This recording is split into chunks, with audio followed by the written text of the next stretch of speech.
오늘 한국당이 윤리위를 열어서 김진태 의원 등의 징계 여부를 논의하게 됩니다. 그런데 한국당을 비난했던 민주당 몇몇 의원들의 비난 발언이 오히려 비난을 받고 있습니다. 이 소식도 준비했는데요. 먼저 한국당의 오늘 상황에 대해서 영상으로 만나보시죠.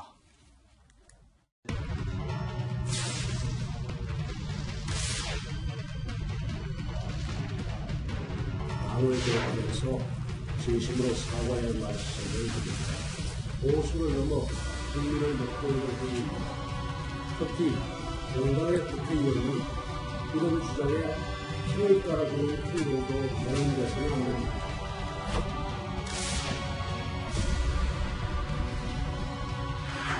좀 시끄럽지만 그럴수록 와서 진정성 있게 말을 해야 되겠다 싶어서 오랜만에 광주 오니까 좋습니다. 네.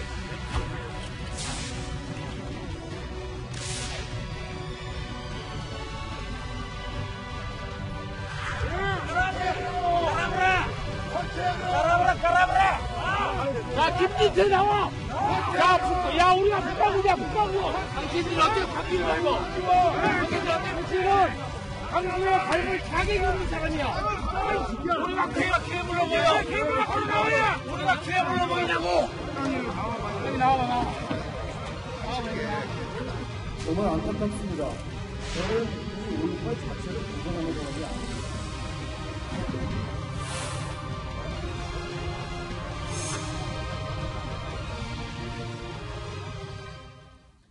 아마 오늘이 김진태 의원에게는 정말로 중요한 날일 것 같아요. 전당대회에 나갈 수 있느냐 없느냐도 오늘 윤리위 회의에 달렸다라고 해도 과언이 아닌 상황인데요. 박수민 차장, 김진태 의원이 도대체 어제 광주에 왜 간 거며 쓰레기도 맞을 뻔했잖아요.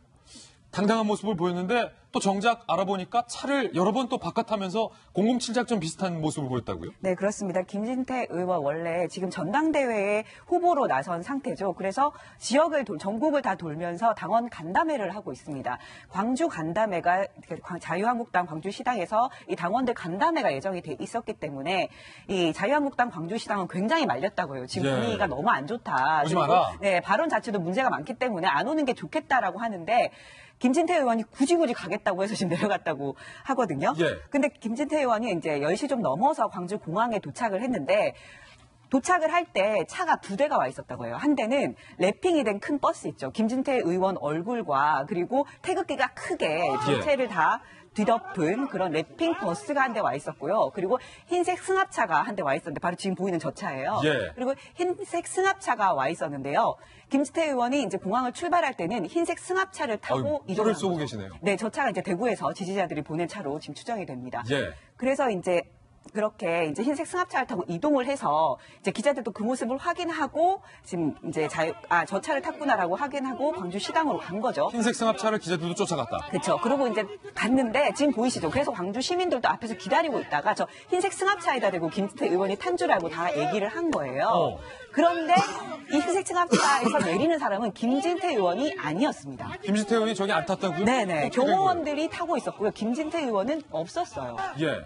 그 5월 단체들과 이 기자들이 흰색 승합차로 몰려가 있는 동안 김진태 의원은 검은색 차를 타고 뒤로 골목 뒤로 가서 다른 구멍으로 건물 안으로 들어간 겁니다. 그러니까 정리하자면 공항에서는 흰색 차를 타는 모습을 언론에게 보여주고 이동하면서 기자들도 모르게 어딘가에서 검정색 차로 갈아탄 다음에 흰색 차를 전면에 내세우고 이른바 뒷골목으로 해서 들어갔다. 네네, 그렇습니다. 그러니까 한마디로 이제 5월 단체나 이런 분들은 김진태 의원과 좀 얘기를 하고 싶어 했다고 해요. 그런데 김진태 의원이 경호원도 5명이나 대동을 했고요. 건장한 나성 5명으로 경호원을 대동했고 그뿐만이 아니고 이렇게 교란 작전까지 쓰는 모습을 보면서 더 분노할 수밖에 없었고요.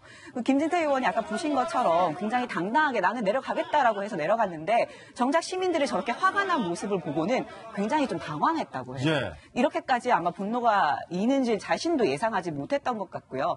그래서 부득불 자기가 내려가겠다고 하고 내려갔음에도 불구하고 거기 건물에 도착한 시간이 한 10시 20분 정도 됐다고 하거든요. 근데 10시 반 정도 됐는데 20분도 채 있지 않고 바로 또 이동을 했다고 합니다. 10여 분 남짓 만에 바로 이동했다. 네네, 그렇습니다. 결국 저 10여 분 머무르기 위해서 저렇게 차까지 갈아타면서 광주를 간 셈이 된 거군요. 그렇죠. 김진태 의원의 징계 여부에 대한 이야기도 잠시 후에 나눠볼 텐데 또 다른 인물입니다. 이종명 의원이 사실은 논란이 된 다음 날에 사과를 하지 않았습니다. 김순례 의원은 해명 입장이라도 발표했는데 어제 이종명 의원이 기자회견 입장문을 발표했는데 이렇게 밝혀서 논란이 되고 있어요. 이종명 의원입니다. 북한군 개입과 북한군 침투 조작 사건에 대해서 승공력 있는 검증, 그러니까 북한군이 거기에 없었다는 검증이 나와야, 그리고 5.18 유공자 명단을 공개하면 내가 국회의원직에서 그제서야 물러나겠다라고 밝혔습니다. 그러니까 조건부 국회의원직 사퇴를 얘기했는데 그 조건이 북한군이 개입하지 않았다는 것, 북한군이 침투 조작하지 않았다는 승공력 있는 검증을 먼저 내놔라 라는 이야기를 한 상황이에요. 손수 변호사님, 네. 오늘 이 이종명 의원과 김순례 그리고 김진태 의원에 대한 징계를 논의하기 위한 한국당 윤리위가 열려요. 네. 그렇습니다. 만약에 여기에서 어떤 판결이 나와야 전당대회에 영향을 줄 수 있는 겁니까? 한국당에도 당연히 당원 당규가 있죠. 예. 그래서 당규 중에 윤리위원회 규정이 있어요. 또 그 규정을 보면은 징계의 종류가 4종류가 있습니다. 가장 무거운 게 제명, 그 다음 단계가 탈당 권유, 그리고 당원권 정지, 마지막이 경고인데요.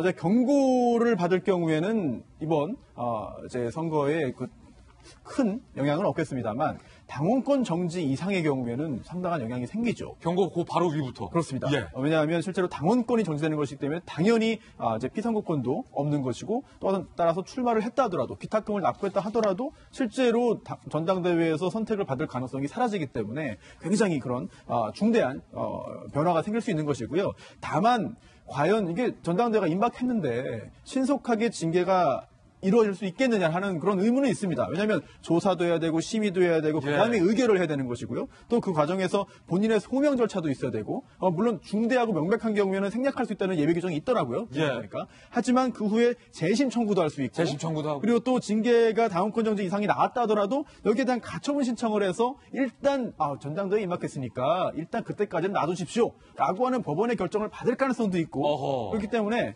이게 정치적인 그런 사안에 대한 어떤 법률적인 판단이 동시에 또는 아주 신속하게 이루어져서 전당대회 출마가 힘들어지는 경우 글쎄요. 정말 그렇게 될지 여부는 아직까지 미지수인 것 같습니다. 거의 헌재가 나서지 않는 한은 전당대회 전에 판결은 안 나온다는 건데